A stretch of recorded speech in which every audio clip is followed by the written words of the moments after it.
So another day in the life of Solve. So today we are at Birmingham University. We're here supporting their research event, which is centred around a youth worker's response to young people's mental health. We're really excited for the day and our keynote, Dr. Lizzie Fitzmaurice.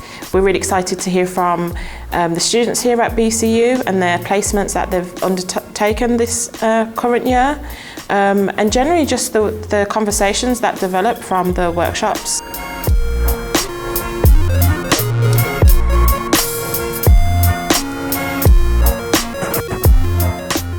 I'm Lizzie Fitzmaurice, I am a psychologist and I'm here today with Solve and Birmingham City University, and we're looking at youth workers' response to adolescent mental health.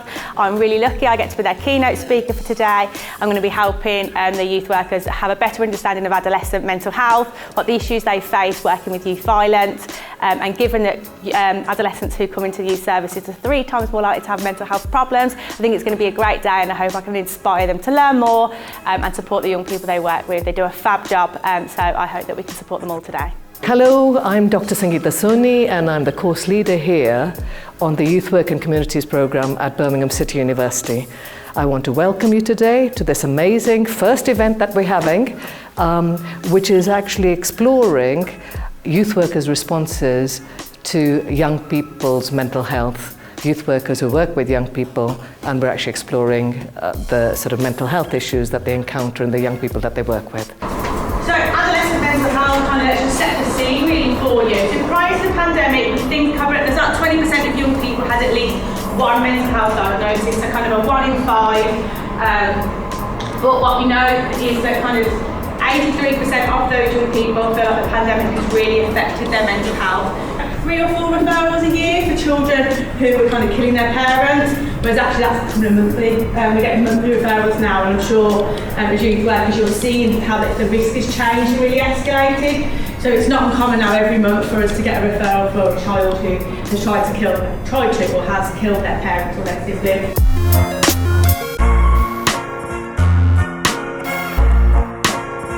So you're going to check in with Craig.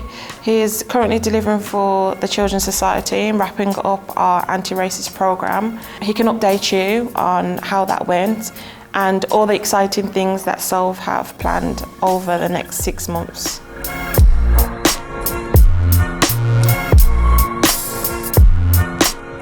Nah, that's fine, because that works better for me because I've got to be somewhere later on anyway. All right, no probs. All right.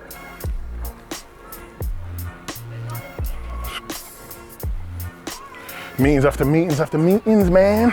But yeah, today's been an all right day, man. I know that the BCU event went really well. You know, the partnership, I was talking about this in one of the previous Day in the Lives about the partnership that we have with Birmingham City University. We're doing loads of things like awards for all, and then peer mentoring that we've been doing with a bunch of kids in the building is cool. But big announcement, if you remember the last time that we had this conversation, I said to you that Solve Housing, our children's home in Birmingham, is going to be ready. And officially as of today, we're open. I don't know if there's any updates that we've had since you've come to the building, but I guess, you know, just to be in a, you know, I don't know, man, I just feel kind of excited. You know, we always have conversations about, you know, the brilliant things that we do. And I just think sometimes when we don't really big ourselves up, man. So I want to just big up everybody that's been helping and supporting a part of this process. That's cool though, isn't it? Yeah. You think that was good? Yeah. Nah, I feel like you nah, don't do that, Rob. I'm good at this game, because when I start darking you up, you're gonna realise how good I am at this thing. But anyway, with the thing that we're doing at BCU's, I think it's important because one of the things that we always talk about, even within line with the Black Excellence Programme, this idea of representation matters. It's so important for our young people. So one of the things that we're going to be doing next week is, even though we're doing peer mentoring, we're also going to be inviting people to come and talk to our young people. So the likes of Dr. Mohammed Rahman, we're going to have people like Dr. Martin Glynn and others in the institution. Dr. Sangeeta Soni, of course, and big up Sangeeta every time because she has allowed us to be able to do this work in partnership with BCU. But I think it's important that young people from the inner city are going into academic spaces and seeing individuals like us.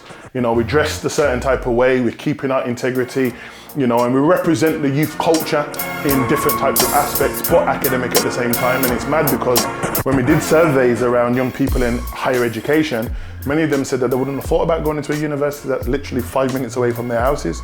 And I was thinking these things become really important when we're having these conversations about, you know, what does it look like when we're engaging with young people, and what does it mean from us as practitioners working with them in a range of different ways. So I'm looking forward to that next week. And I'll probably just keep you updated in regards to that. But come on, bro, man, let me smash you at this game.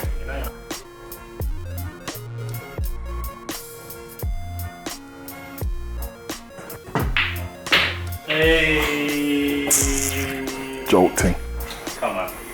And also today we finished the work that we've been doing with the Children's Society. That's been an absolutely amazing project we've been doing with TCS. You know, the last 12 months we've been doing some work around understanding racism, anti-racist practice. And it's kind of like a weird ending, because even though I'm kind of excited, but it's also sad at the same time, it's crazy. But it's just nice to be a part of an organization that actually showed the passion and the energy to want to change. I think one of the biggest challenges that we have is that because we're always talking about issues of racism, race within society, and we look for sometimes trigger situations, George Floyd, Child Q, and we look at those particular trigger moments as an opportunity to reflect and to think. And I guess my work has always really been about how do we move beyond just the kind of common conversations around dealing with individuals, and how can we get to a space of being better human beings. And that's kind of my mantra that I've been saying all year. And anybody that's kind of participated on training or done any parts of our journey, it's about how do we enable people to be better human beings. Because you can give people loads of approaches, loads of methods to engage with different types of issues within society. But I think it's important that we understand that kind of person-centered human feel. And I think that with COVID, with the kind of technological era that we're in, we're just more and more away from connecting with each other. And I think we need to get to a particular place where we're able to hold people accountable for the things that they do, and to move beyond tokenistic responses to issues that impact people from specific groups within our society.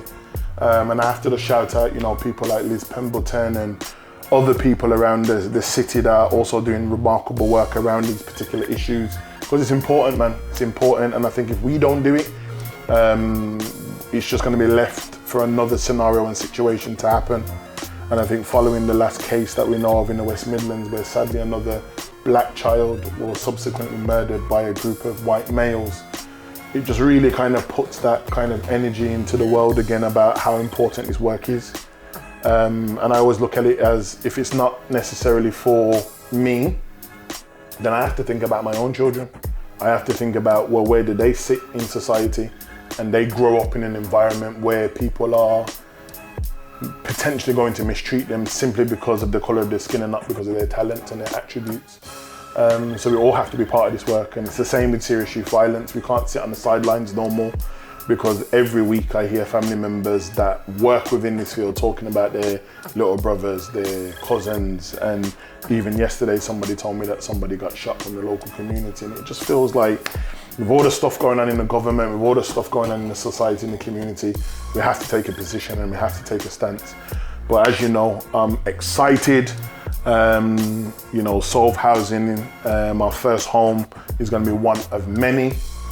Some exciting projects that are coming out or coming up throughout the summer. I'm hearing there's going to be a few heat waves, so I can get my shorts and my basketball jerseys out. And yeah, man, just continue the wave, man. Continue the energy. It's not always about negativity. It's about positive vibes. So yeah, that's us. Stay in the life.